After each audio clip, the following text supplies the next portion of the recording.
Video number 8, gravitation, and I'm also going to do momentum. So look on your review packet, handy dandy review packet.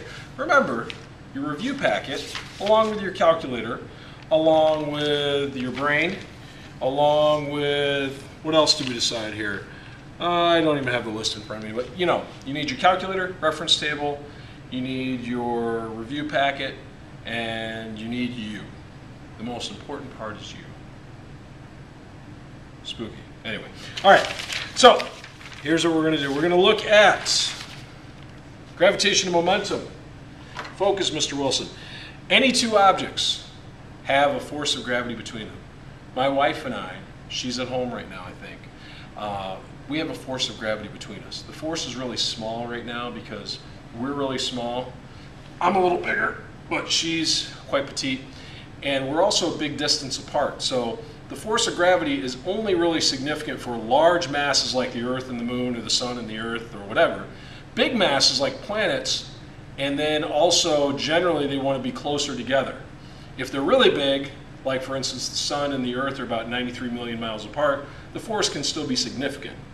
By the way, the force between the Earth and the Moon, there's no steel cable on Earth that we have that would be strong enough to simulate that force. But yet, when you think about the force holding the Moon in orbit, but when you think about it, there's no actual thing between them. That's why gravity, we think we understand it, but then when you think about it, gravity is a force that really has no care, you know, has nothing between the two. There's nothing between the Earth and the Moon.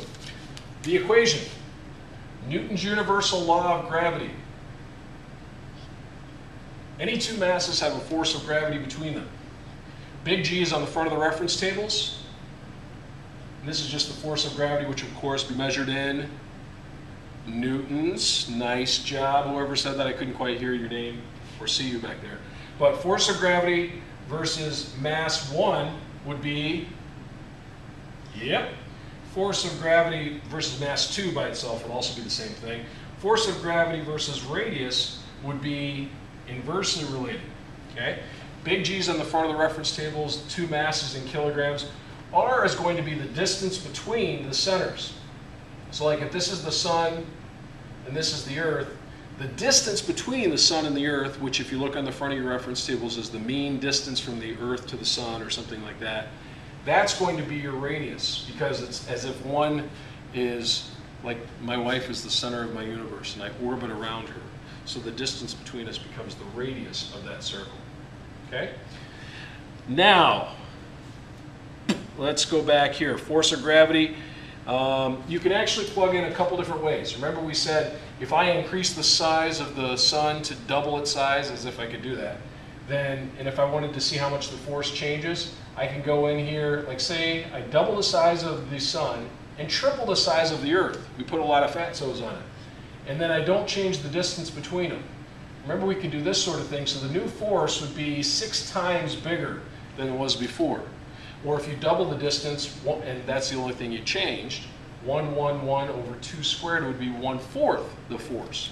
So if you get two people farther apart, the force weakens. I was dating a girl in high school. She went to college. She dumped me. But then I found my wife. My wife is actually a rebound relationship. Don't tell her about that. I hope she doesn't see this on YouTube. Now, we talked about the graphs and down to momentum. Momentum is mass in motion.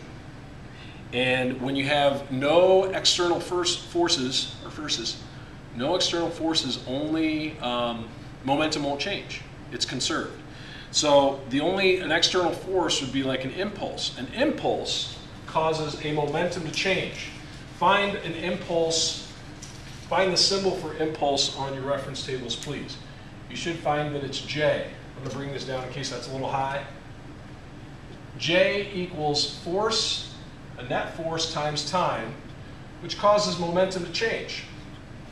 So, if you have a little baby, that's a big baby. If you have a baby, what is that? It's supposed to be one of those hair things. And you push the baby with a force. If the baby was already moving that way, you're adding to the momentum.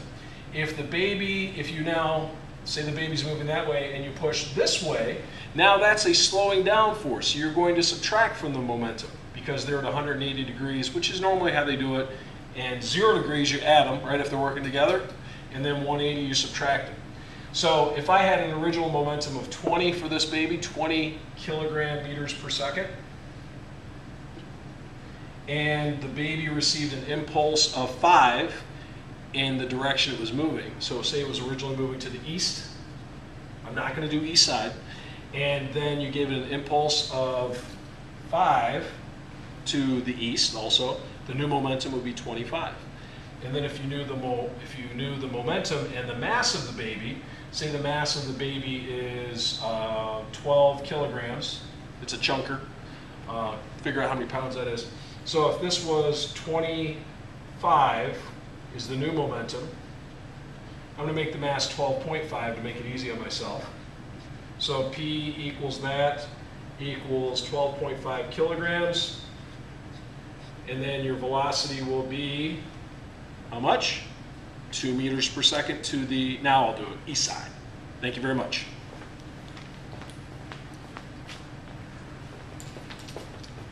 Psych, I thought of one more thing. The momentum of any two objects, as long as there's no forces between them, outside forces, then they're going to be equal. So for instance, remember we talked about we had the two people in the chairs pushing off. The momentum of one in one direction equals the momentum in the other direction. The mass of this one may be bigger, but the velocity is going to be smaller. The mass over here and velocity will be whatever they are. So the mass and velocity, the product of the two, is going to be the same for both. For every action, there's an equal and opposite reaction.